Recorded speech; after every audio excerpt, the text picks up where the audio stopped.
Assalamualaikum warahmatullahi wabarakatuh. Bismillahirrahmanirrahim. Alhamdulillahirrabbilalamin. Allahumma sholli ala sayyidina Muhammad wa ala ali sayyidina Muhammad. Kali ini kita bisa melanjutkan perkuliahan daring kita mata kuliah matematika diskrit. Eh Sebelumnya kita sudah mempelajari tentang pengetahuan dasar fungsi pembangkit karena memang teman-teman baru mendapatkan istilah itu. Jadi kita kemarin mengenal dulu fungsi pembangkit apa definisinya, bagaimana menentukan fungsi pembangkit, bagaimana menentukan barisan yang dibangkitkan oleh fungsi pembangkit gitu ya. Nah, sekarang kita akan mempelajari penerapannya. Penerapan fungsi pembangkit dalam menyelesaikan permasalahan counting kita. Yang sebelumnya permasalahan counting kita cuma menggunakan permutasi, kombinasi, baik menggunakan himpunan maupun multi himpunan dengan menggunakan eh, prinsip sarang merpati dan sebagainya. Gitu ya. Nah, sekarang kita menemukan eh kita mempelajari metode yang baru yaitu dengan fungsi pembangkit biasa. Ini tujuan pembelajaran kita kali ini. Namun sebelum itu ada yang perlu kita perhatikan dulu sebelum mempelajari penerapan fungsi pembangkit biasa ini, yaitu kita perlu mempelajari dulu cara menentukan koefisien pada fungsi pembangkit. Karena sebelumnya kita belum mempelajari ini ya, cara menentukannya. Kita cuma baru menentukan fungsi pembangkit dan barisan yang dibangkitkan. Kan tapi sebenarnya untuk menentukan koefisien ini teman-teman sudah bisa, mempelajarinya karena teman-teman tuh sudah dapat cara menentukan koefisien binomial. Ya baik binomial saja maupun menentukan koefisien, eee, pada yang itu materi binomial Newton.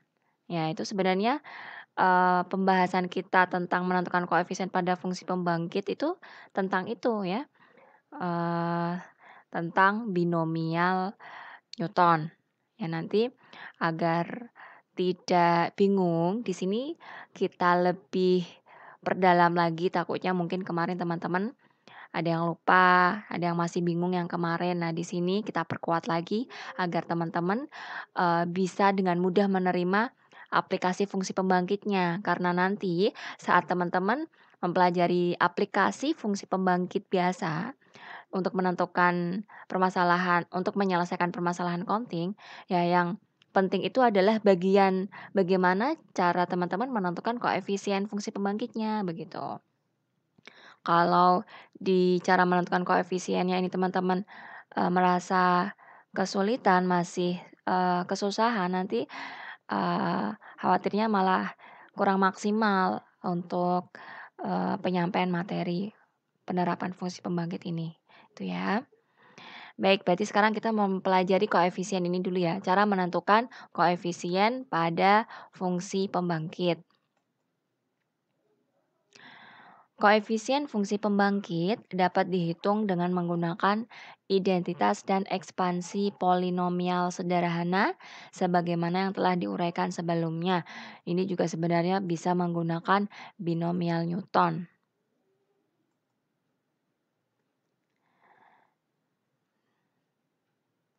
Ya di sini sudah saya tambahi ya. Teman-teman bisa menggunakan identitas dan ekspansi polinomial sederhana maupun bisa menggunakan teorema binomial Newton sebagaimana yang telah diuraikan sebelumnya. Nah, ini beberapa step yang mungkin bisa teman-teman gunakan untuk mempermudah langkah dalam menentukan koefisien pada fungsi pembangkit biasa.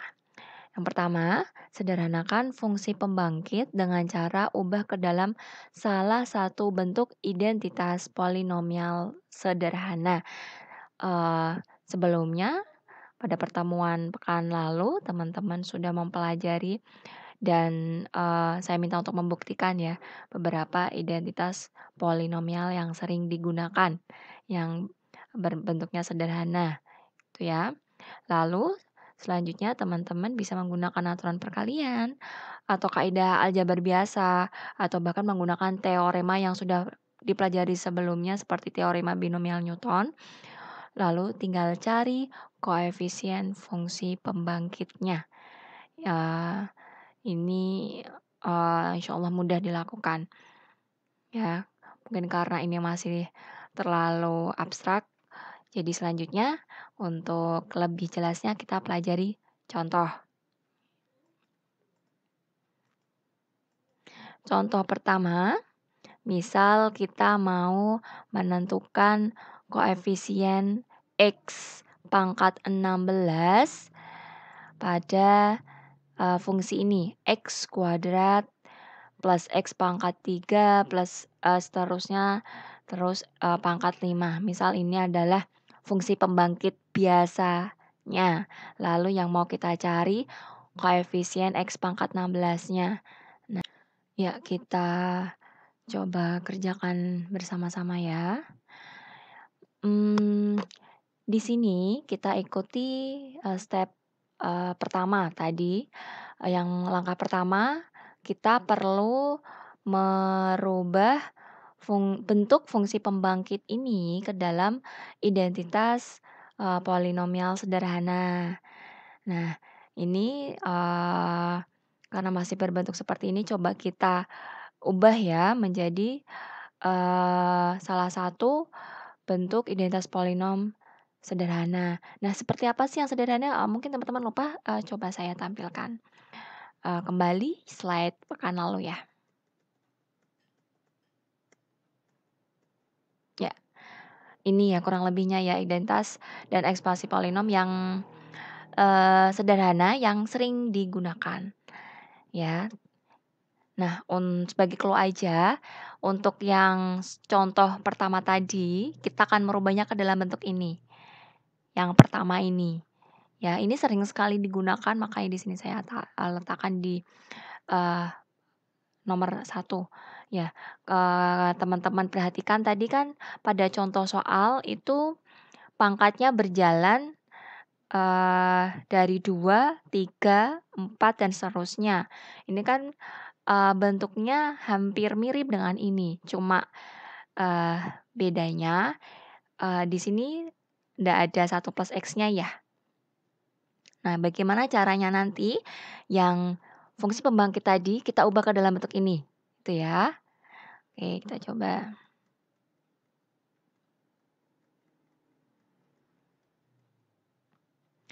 Oke.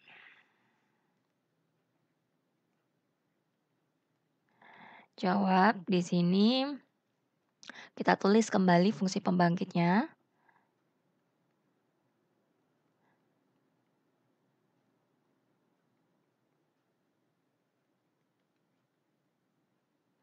Nah, ini akan sama dengan titik-titik bla bla bla. Kemudian di sini kita mau merubah ke fungsi ke identitas polinom yang pertama tadi, ya, yaitu 1 plus X plus X kuadrat dan seterusnya. Ya, di sini coba pangkat 5-nya kita keluarkan di sini. Nah, jadi kita fokus ke sini dulu, ya. Nah, di sini bagaimana caranya agar tidak merubah nilai dari persamaan sebelumnya, dari bentuk sebelumnya, kita mengubahnya ke dalam ini. Berarti tinggal kita kalikan dengan X kuadrat. Kalau kita mengalihkan X kuadrat dengan fungsi ini, nanti akan diperoleh bentuk ini, jadi tidak merubah nilai. Ya. Nah, berarti di sini kita hampir membentuk ke identitas sederhananya tadi, polinom sederhana. Nah, selanjutnya di sini kita buka kurungnya, kita masukkan nilai pangkatnya. Jadinya X pangkat 10 dikali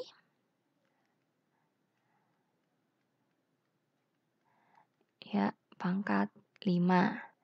Nah, di sini tinggal kita tuliskan, identitas sederhananya. Ini kan masih dalam bentuk ekspansinya. Nah, next, X pangkat 10 dikali 1/1 min X. Nah, ini pangkat 5. Itu ya. Nah, berarti ini sudah dalam bentuk identitas polinom sederhana.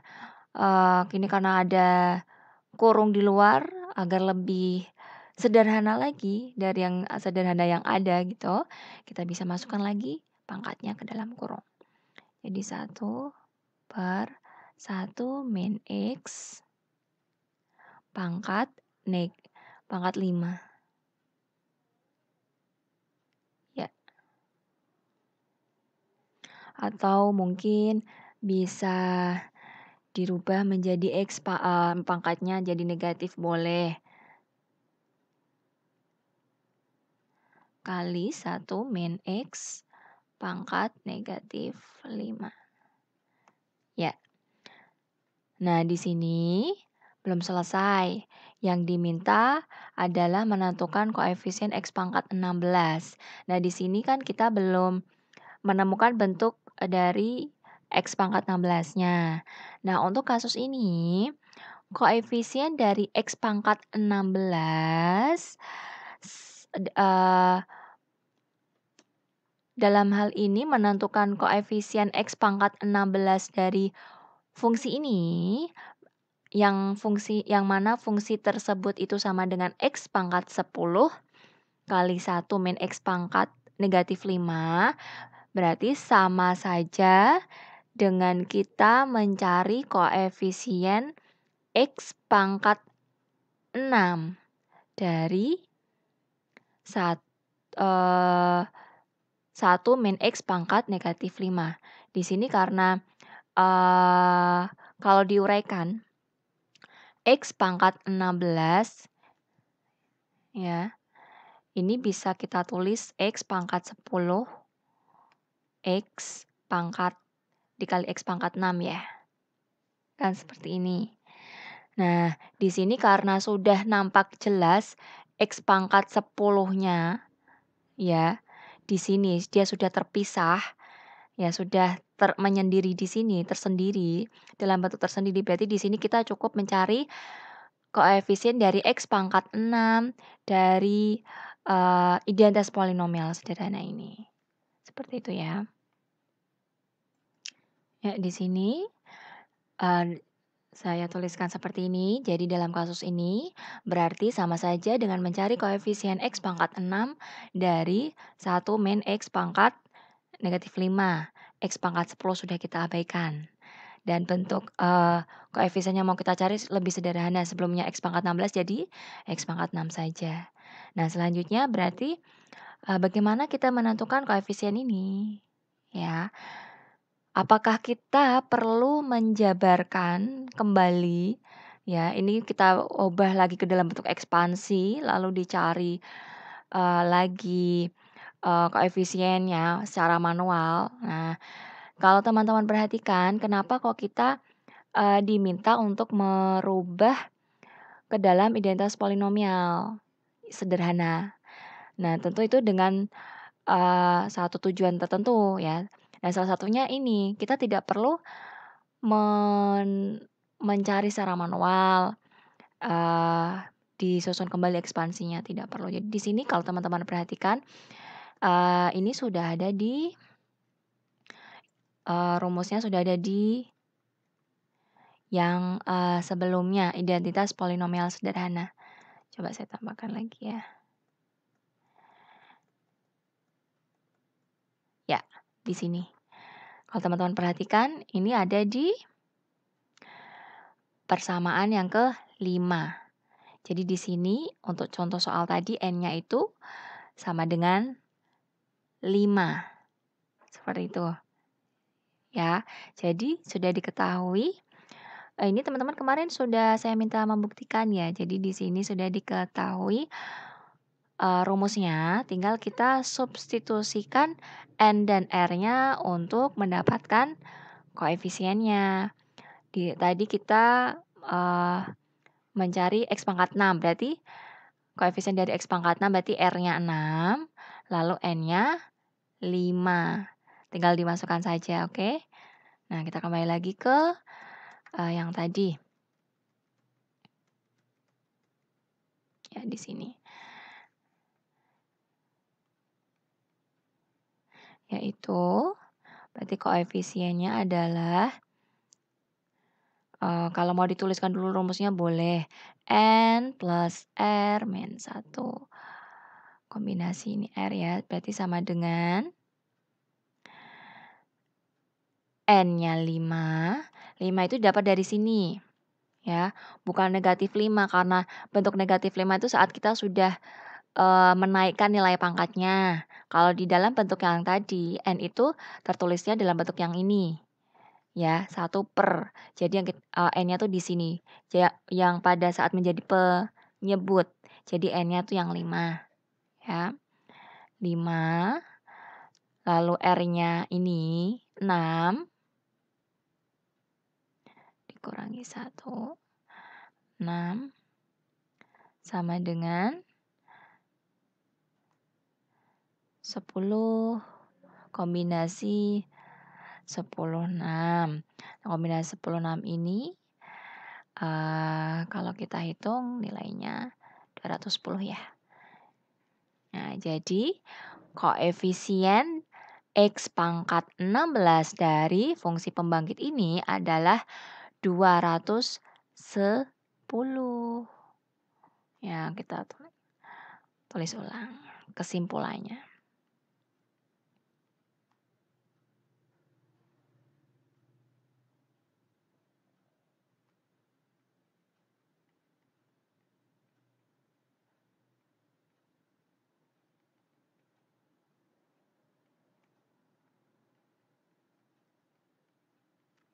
Jadi koefisien X pangkat 16 dari fungsi pembangkit ini adalah 210. Selesai. Itu ya. Saya rasa kalau teman-teman sudah mempelajari satu contoh aja, sudah mudah ke depannya. Itu ya. Jadi untuk selanjutnya kita akan mempelajari, penerapan fungsi pembangkit untuk menyelesaikan permasalahan counting.